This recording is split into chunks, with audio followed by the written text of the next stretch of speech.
So you have walked over here now because on your schedule you have chosen erosion and deposition. And erosion and deposition is done here at the LISDOLA patio, although you could also do it out here in the kind of the woodsy area. They don't have to have their stream tables on the tables. They can be over there in the ground, and that would be okay too. So as a teacher, you have this. These are your two pieces of information. You have them on your iPad, but also know that if for some reason you don't have it on your iPad, the weather was bad, you couldn't load it or something like that, there will be a teacher copy of this with all of the student materials. You'll notice that your teacher direction page gives you information about weathering, erosion, and deposition. And one of the things that it mentions is that you have a couple of rocks that you can use to bang together. And if you'll do this over, say, a piece of white paper or something, and you can bang it as hard as you want, you can knock off chips, and what you'll end up with is some small pieces of rock. Now obviously you're not going to get big giant chunks, but as the kids are standing around they can see, oh look, there's some sandy stuff on top of the paper. So again, these are for your use, so if you would keep them with the teacher directions, that would really be helpful instead of on the ground, so the next person can use them if they want. You have enough materials for 6 different investigation groups, and we want the students to be doing the investigation. We're after the students reading the directions, which they should have loaded onto their iPad, all right? Because there won't be student copies of the directions. They do need to put it on their iPad. They set their iPad on the picture frame holder, works really well, keeps it up out of the water and the dirt. The parents that you have as chaperones, they're going to be walking around helping the kids, but please help them to not read the directions to the students. The students need to be self-motivated and take their way through the process. So you have at the most 6 groups. You can have smaller groups, number of groups than 6. Each group though will have the same materials. Each group will have a trowel, small shovel, 2 water bottles. Notice that the water bottles are different. This is a rain bottle with a little dropper bottle top, and this one right here is going to be what's referred to as the flood bottle, so it has the red top. Stream table, all right, and the stream table has also a black rubber stopper which will eventually go there, and then as we work through the process of following their investigation, they will take that out. All right, so do make sure they start with one of those though. On the tables should be a tree cookie. Most of the tree cookies also have a number on them that kind of matches the table number, just so that when it's time to clean up, you know, the kids will get those back there. So you've got that because you're going to need that to help them raise up their stream table. All right, so let's get right to it as if you are a 4th grade student. You have your materials. They're going to think that immediately they start doing this. Get out in the dirt, but actually they don't. The goal to the investigation, so slow them down a little bit, the goal to the investigation is actually an engineering piece. Your team explores water interacting with soil. This is important when choosing a construction site. So they're thinking in terms of being a civil engineer. They have their list of materials, which should be the same things here. They're going to be using dirt. They get the dirt from right out here. They use their trowel and they dig. Now they can take turns with digging. They're not spending a whole lot of time on the digging piece though. They need to move through getting the dirt fairly quickly so they can get started on, again, doing that engineering part. All right, so let's say they've gone over there and they've used their trowel and they've got the dirt in their stream table. And just for the sake of time of shooting the video, we went ahead and kind of like on a little cooking show, you know, they have stuff already ready. So we have the dirt here. This is what they need. You'll notice the black strips here. You want to get the dirt filled in that space where these black strips are so they have enough dirt. If it's not high enough and not enough dirt, they're not going to see the impact that water has on layers of soil. Remember, we're doing an engineering piece. All right, so we have our dirt. We have our team of students right here. We have now our water bottle and our flood bottle. Important that they know the difference. Previous to actually doing anything, we are going to talk about the words soil, erosion, agents of erosion, and soil deposition. All right? So what we have going on here is they find an adult and they explain those words to an adult. It can be a parent, it can be you, but they stop and they do that. Then they add their soil and then we're ready to go. So the directions tell them to add soil to your stream table from the end with the black tape to the opposite end from the hole. Got our soil in there. Next step, leave the stream table flat or put something under it to raise the soil end. All right, so what do we have that could raise the soil end? We have our tree cookie. Now, as fourth graders, help them understand that eventually this hole in the bottom of their stream table is going to be important. So they want to try to work with aligning their stream table, maybe hanging off the edge of the table at the end or the sides. Just be aware of where everybody else's feet are, backpacks, things like that, because we will be opening up that stream table and there will be water and dirt going out that hole. So we want to watch out for other people and their stuff. All right, so we've got it all set up. We've got our little tree cookie there, and we're ready to get rolling. We have 2 water bottles. Oh, that must mean I'm going to use both water bottles at the same time. No, they need to, again, go back and pay attention to those directions. All right, so if we leave the top on the rain bottle and pour half of the water onto the soil layer. All right, so this is our rain bottle. Pour half of it onto the soil layer. They can take turns. They can pass the water bottle around, but we're pouring it onto the soil layer. Not in here, but in here. So, all right, we're doing it. Maybe I pass it to the next person in my group. I still have more water I can pour. If the soil is dry, it'll soak in. It'll percolate down through. All right, so we're not necessarily after getting a whole lot of stuff running into this part yet, although it will. So am I at half? Do a little bit more. It looks like maybe about half. So again, this is the rain bottle that we're using. All right, so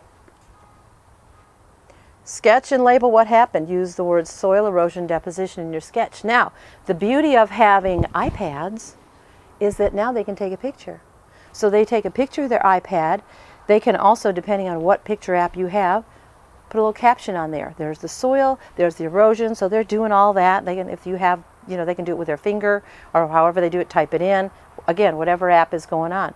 So there it is, and we're going to look at the words soil, erosion, and deposition. All right, so we got our water on there. Now this soil was super dry, and because it was super dry, a lot of the water soaked in there. So as we look, we're going to see just a little bit of deposition here. If the water didn't soak in as much, we probably would get more down here in this layer. But deposition, we saw the water pulling the soil down, and now we have water, we have soil deposited right here. So there's our deposition all along in through here. And again, it's tiny little pieces. So basically what we have is silt in here. We have our water, which was our agent of erosion. So we have soil, we have erosion that went on because the soil moved, and then we have deposition occurring right there. So, all right, taking our picture, labeled those words. We're ready to move on actually now to step 4. Step 4 is kind of an exciting event. That's where we actually now will get a pretty good deluge of water. So we're going to take our black rubber stopper out. Again, there's no feet or backpacks over there. And as we do that, the water drains out, but we're not through, because now as we look at our directions, we are going to add rain. So this is, again, you've got a group of students. Take the top off of the flood bottle, flood being our key word here, and this is where the kids get all excited. All right, so we have rain going on, and now we have flood going on. And as we do that, we should see, again, we're working with erosion, deposition, agents of erosion. We should see even more dirt that has moved down through there. Now, this is a problem. If you are a construction person, you're trying to build a house there, this is what you don't want to happen. You don't want this dirt moving on out. All right? But before we actually get down to that, what am I going to have to do? This group right here of students is going to talk to a group next to them. They're going to look at each other's stream tables. There will be a difference. It's amazing how much of a difference there will be when we look from one group to the other, how they built their soil, how they put their water on there. So now they're going to look at what's happened in their stream bed as far as the erosion. They're going to chat with each other. All right, and again, we're right here. Describe what you did and what you observed to a group near you. Listen to what they did. Discuss together with an adult So if you have 6 groups, now you really have put 2 groups together. So you just kind of wander around between these little groups of 3, you listen to their conversation, and they have some questions they need to answer. They can answer them orally. If you want them to answer them in their iPad, they can do that too. What does erosion mean? What we're after here is that erosion means moving. When you take the word move, M-O-V-E, E is at the end, and that is erosion. So when soil moves, that's erosion. All right? Number 2, what is soil? Well, they can simply say soil is dirt. It's actually rock particles, but they can go with dirt, and that's fine too. What agent of erosion did you use in the investigation? We used water. All right? And point to where deposition occurred. And again, deposition will be all of those places where the dirt was here, now it's here. All right, so that's our deposition piece. All right, so we're on step 6. They've talked to the other group. Now they've gotten excited, gone back to their own stream tables.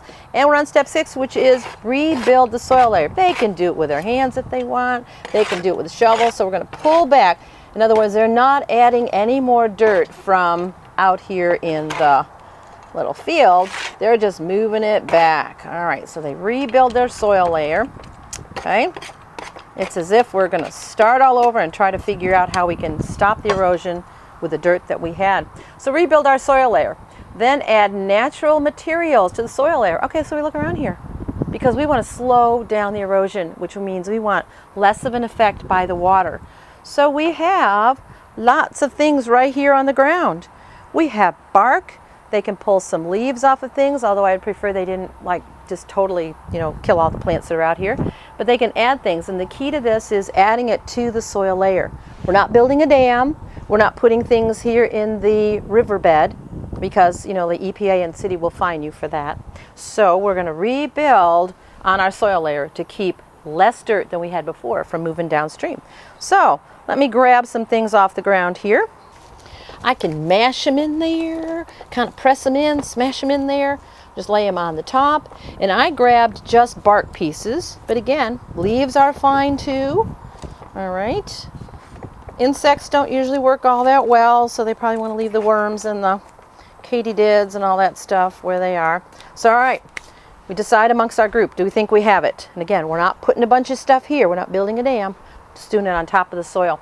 So, refill only the flood bottle. Remember, the flood bottle is the one with the red top.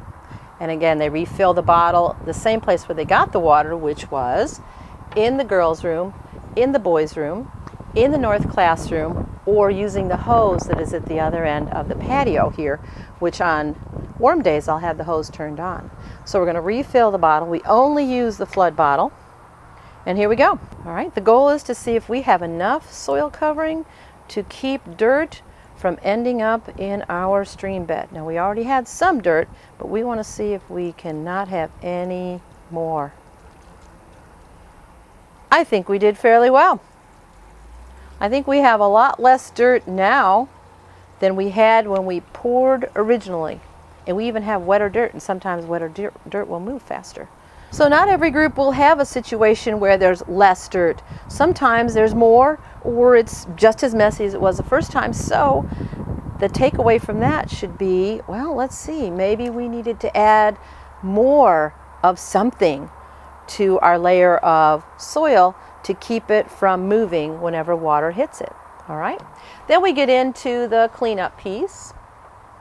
And number 7 has a little wrap-up question for them to address. After that, we go into our cleanup piece, which is 8, and everybody on your team helps.